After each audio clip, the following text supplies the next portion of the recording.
This is a short training video looking at a model for speech, language and communication. I'm Sharon Smith, a speech and language therapist working in the Highlands. The communication tree is a model that allows us to look a little bit more detail about speech and language and communication development and how we can support it in the early years. We're going to start by looking at the tree roots in our communication tree model. So communication develops pre-birth, a bit like a tree growing from the seed. We see lots of roots developing. We might plant that seed and never see anything happening for maybe months and months and months, but it is growing. All those roots are growing. And the same thing for communication. When we think about children's language and communication, we're almost waiting for those first words. But lots of things are happening in terms of communication before we actually hear a word or see that communication. For babies, they're hearing sounds and words before they're born. And we know that it's really important to sing and talk to the bump and let them hear music and let them hear our voices so that they know them when they're born. And more information about that can be found if you look at the Words Up Baby poster and the key messages around how to talk to bump and how to talk to baby. So the things that are developing at this kind of foundation stage of communication, these things that are happening before we see language and communication developing, the things that we're talking about are things such as turn taking. So that idea of, I make a sound, you make a sound, I take a turn in a game, you take a turn in a game, maybe building a block, I put a block on, you take a block on, you put a block on, maybe even I build a tower, you knock it down.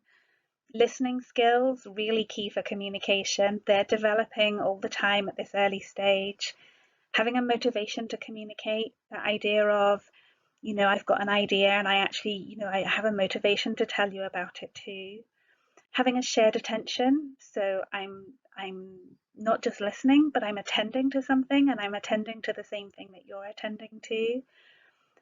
Social communication, including things such as eye contact. So I'm looking at you, I'm looking at you when I'm communicating to you. I can look at you, I can look at something else, I can look at this, look at something that we're both looking at and look back at you. Having an awareness of others, so an awareness of the person I'm communicating to, an awareness of my friends in play, an awareness that there's others in the room with me to communicate to. And play skills. Play skills are vital, and they're kind of in the middle of all this root system because they're kind of the play skills are the thing that kind of link all these things together. They're the thing that allows children to practice all of these skills. So in a natural environment, play is the way that children learn. Play is the way that it lets them practice, it lets them learn, it lets them do all of these things in a really, really natural environment. So play is absolutely crucial skill for language and communication, and a crucial way for children to learn all of these skills and to practice them as they're developing their language and communication skills.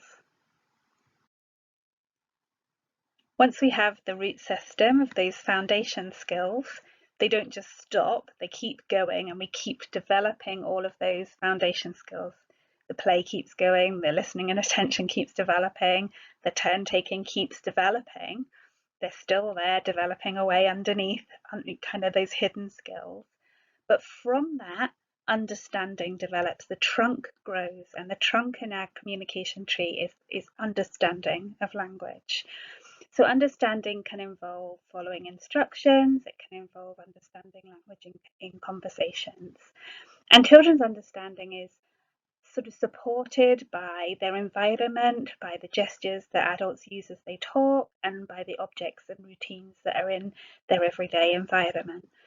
And from all this, they develop their understanding, and that will be initially their understanding of single words, and then phrases, and later sentences.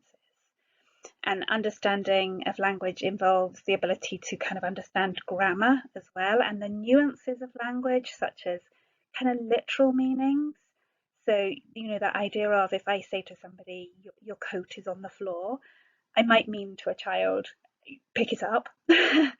But sometimes children will just take that as going, well, okay, you've just told me my coat's on the floor and I don't need to do anything. Or that idea of, pull your socks up, meaning, get on with it and do it, as opposed to pulling your socks up. And that understanding of plays on words or jokes. So there's a lot to do with understanding. It develops very slowly over time, and starts with that understanding kind of routines, understanding of single words, and has a lot to do and kind of will impact on their ability to follow those instructions and follow conversations. Auditory memory also has an impact on understanding and also working memory. So auditory memory is that idea of how much we can hold in our head. So if I say some numbers to you, a bit like retaining a phone number, if somebody's telling you a phone number and you have to remember it, how many of those numbers can you hold in your head? And that obviously has an impact on your understanding. As how much you can hold, and kind of your working memory, that how much you can hold and in your head while you're processing it, and work on it, and how much you can remember of that instruction that you've heard. And more information on kind of memory can be found on the Highland Literacy website as well. Expressive language or spoken language, so our words, our phrases, our sentences, are the branches and the leaves, and they grow from our understanding or the trunk of the tree. So again, this develops from having strong roots and then the trunk, and it develops over time. So initially we'll see children use single words and chunks such as juice, ball, car, more, maybe all gone, which is like a single word. Children will learn that as almost as a chunk of a single word. And then they'll start to put those words together into two-word phrases, and then maybe longer phrases, and then maybe into short sentences, and keep going and keep going and keep adding.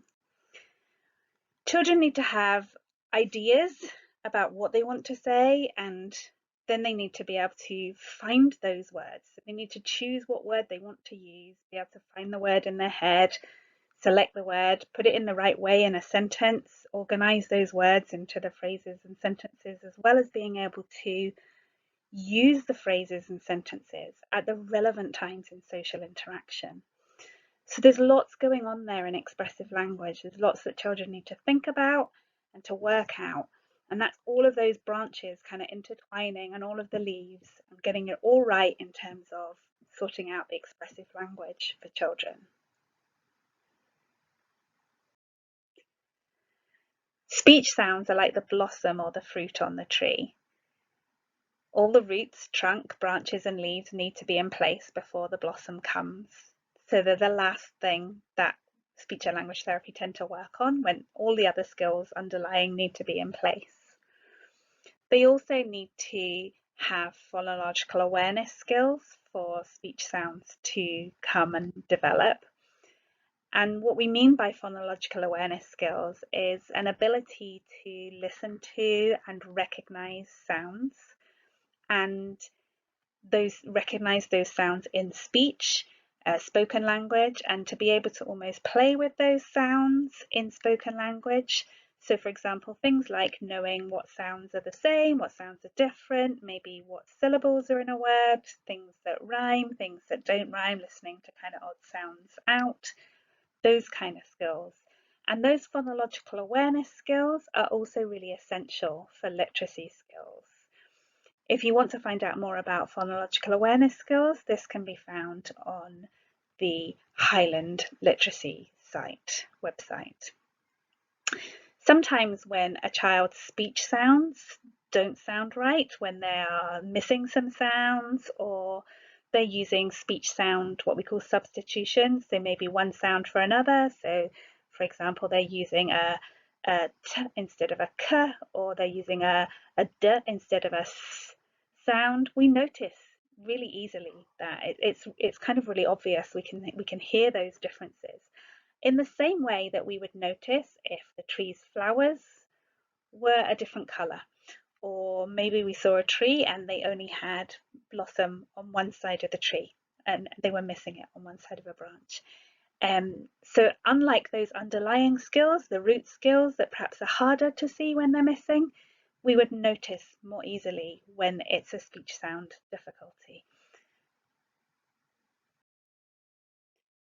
We also notice if there are difficulties with expressive language, such as children being late to talk, maybe not using verbal language yet, or they don't have as many words or sentences as we would expect them to.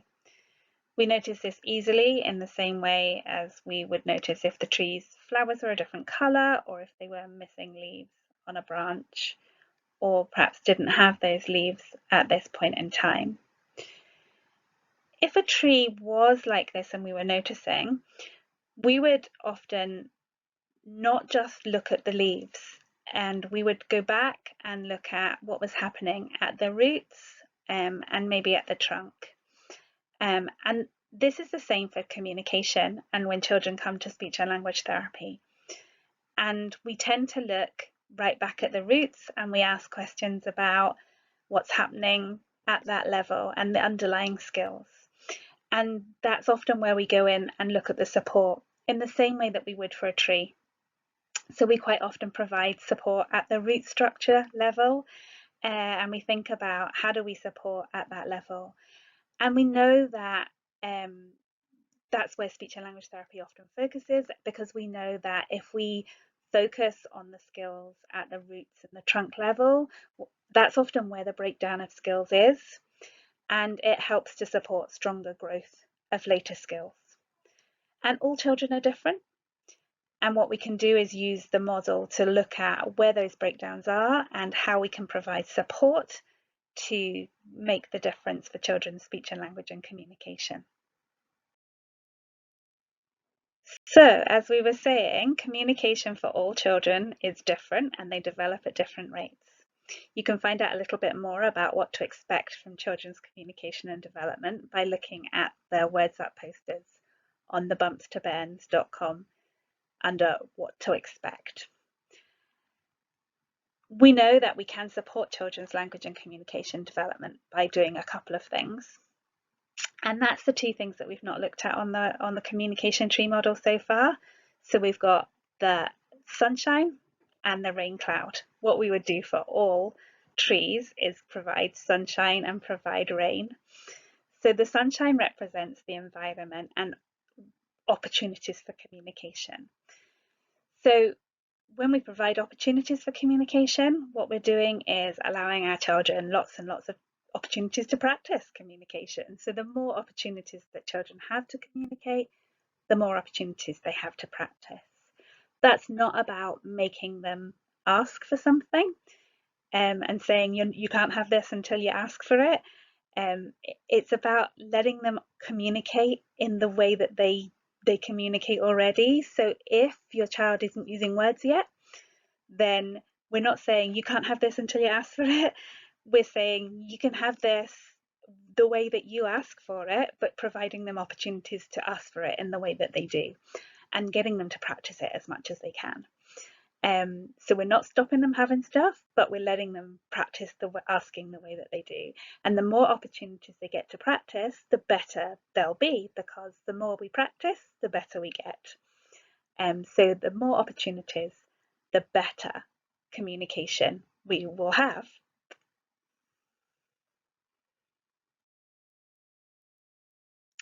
And the rain on our model represents being a responsive communication partner. And that's about joining our child in play and providing communication learning opportunities.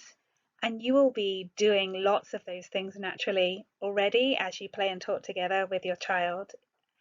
But if you want to find out some more about the things that you can do when you're playing and talking together to really help support your child's speech and language and communication development, you can access some of the other videos and online information.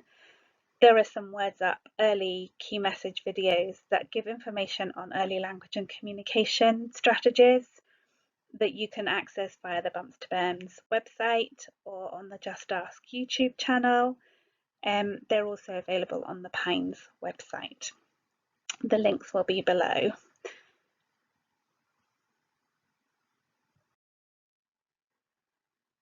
So in summary, we've broken the model apart. This is it back together. Just to recap that it's about putting everything together.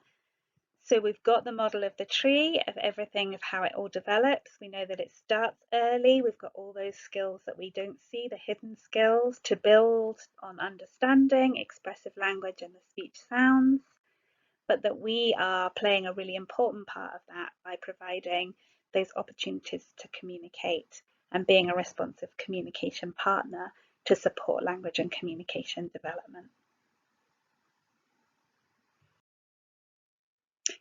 I hope you found this information useful. If you still have questions or concerns about your child's development, you can check out the bumpstobends.com website, which has got lots of information about early child development. If you have a specific concern about your child's development or well-being, you can contact the Just Ask inquiry line, which is open on a Tuesday or Thursday afternoon between 1 and 4. The phone number's on the screen. And you can ask to speak to a health or educational professional, and they will call you back to discuss your concerns. Thank you.